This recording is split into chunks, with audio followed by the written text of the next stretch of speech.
네. 우리 지난주에 이제 자유의지에 대해서 우리가 생각을 해봤는데, 오늘부터는 이 자유의지로 인해서 이제 예수님을 영접하게 되는 이 구원에 대해서 다루게 됩니다. 그래서 이제 우리의 구원이 어떻게 이루어지는가, 이 논리적인 순서를 정리한 것이 구원의 서정이라고 하는데, 그 구원의 서정에서 첫 번째 순서가 바로 부르심입니다. 부르심. 다른 말로 소명이라고도 하고, 또 요즘 또 영어를 또 많이 쓰고 있어서 영어로는 콜링이라고 하죠. 이 부르심에는 두 가지가 있는데 일반적인 부르심과 효과적인 부르심이 있습니다. 일반적인 부르심은 외적 부르심, 그리고 효과적인 부르심은 내적 부르심. 그래서 우리가 흔히 쉽게 생각하면 이 외적 부르심이라는 것은 우리가 이런 주변의 전도를 통해서 혹은 뭐 어떤 목사님의 설교를 통해서 아니면 뭐 성경을 보면서 이렇게 하나님을 알 수 있게 되는 그것을 이제 외적 부르심이라고 일반적인 부르심이라고 이야기를 하고, 효과적인 부르심이라는 것은 그런 외적 부르심으로 인해서 하나님의 말씀을 들었을 때, 복음을 들었을 때 그 복음을 우리 마음으로 믿게 되는, 우리의 마음을 부르시는 이 내적 부르심, 효과적인 부르심이 되겠습니다. 그래서 이 외적 부르심과 내적 부르심이 아예 뭐 다른 것이 아니냐라고 생각할 수가 있는데, 외적 부르심이 없으면 이 효과적인 부르심이 없겠죠. 하나님의 말씀을 접할 수 있는 전도나 뭐 성경이나 설교가 없다면 이 효과적인 부르심을 받을 수가 없습니다. 그래서 이것은 이렇게 이어지는 거예요. 같은 맥락 속에 있는 것입니다. 그래서 이 효과적인 부르심을 해당되는 사람은 어떤 사람이냐면, 이 외적 부르심은 모든 사람들이 다 받습니다. 다 해당됩니다. 하나님이 택한 백성이든지 택하지 않은 사람이든지 모든 사람에게 다 동일하게 이 전도라는 또 뭐 이 설교나 뭐 이런 것들을 통해서 동일하게 이 하나님을 알 수 있는 기회가 주어지죠. 하지만 거기에 있어서 효과적인 부르심으로 넘어갈 수 있는 사람은 이 하나님께서 택한 백성, 택자들만이 하나님께서 구원하기로 작정해 놓은 예정된 자들만이 효과적인 부르심으로 나아갈 수 있다라고 나아갈 수 있습니다. 이 예수님이라는 이름 자체가 이제 구원이라는 이름의 뜻인데, 이 구원이 그냥 아무나 다 구원하는 것이 아니라 이는 저가 자기 백성을 하나님께서 예정해 놓으신 그 백성을 부르시기 위해서 예수님이 오셨다. 그 예수님의 이름이 그 뜻이거든요. 그래서 이 효과적인 부르심은 하나님이 택한 백성들에게만 효력이 있다, 주어진다. 그러면 이 효과 있는 부르심은 어떻게 받는 것인가? 이 말씀과 성령을 통해서 받는 것입니다. 하나님의 이 전도라는 도구를 통해서 교회를 오거나 아니면은 혹은 성경을 읽거나 아니면 유튜브나 이런 매체들을 통해서 설교를 듣거나 이렇게 하나님의 말씀을 들을 때에 성령님께서 우리의 마음을 움직이셔서 그것을 믿어지도록 만들어 주신다라는 것이죠. 그래서 이 효과적인 부르심이 주는 방법은 말씀과 성령이다. 그래서 그러면은 그 효과적인 부르심으로 인한 결과는 어떻게 되느냐? 바로 거듭나는 것입니다. 중생이라는 거죠. 다시 태어나는 거예요.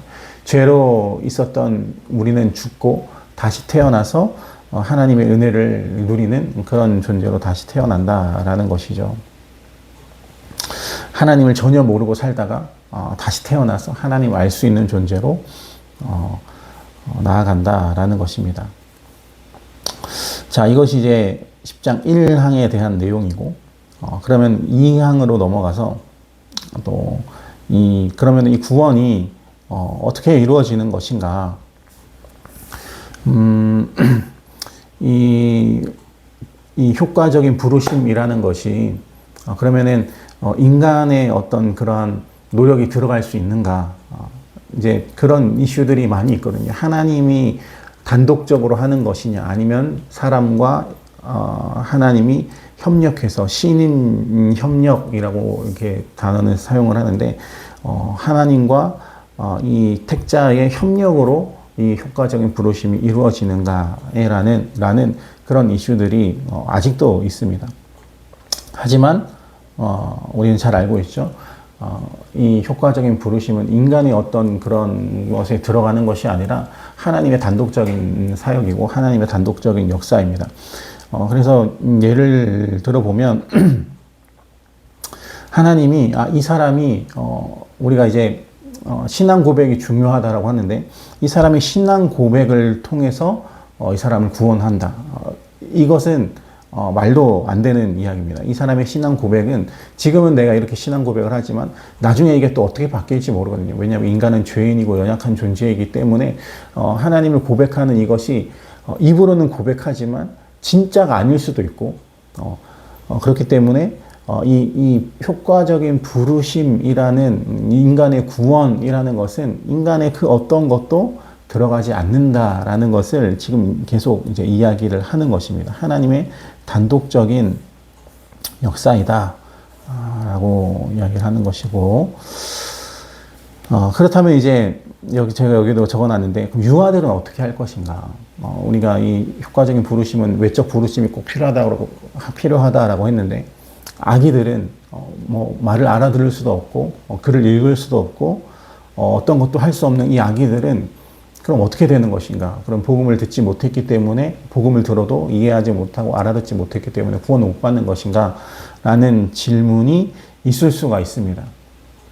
하지만 이 성경에서는 그래서 이제 그런 문제들 때문에 뭐 로마 카톨릭이나 또 뭐 알미니안주의 같은 사람들은, 일단 로마 카톨릭은 이 유아가 만약에 죽게 되면 이 아이는 이 천국이나 지옥에 가는 것이 아니라 어떤 뭐 아기들만 있는 어떤 그런 공간에 간대요. 거기서 이제 부모님들이 어떻게 기도를 하고 어떻게 또 헌금을 통해서 이 아이들이 천국에 간다, 이렇게 이제 이야기를 하는 것이고, 또 알미니안주의 같은 경우는 이 아이들이 자범죄를 짓지 않았기 때문에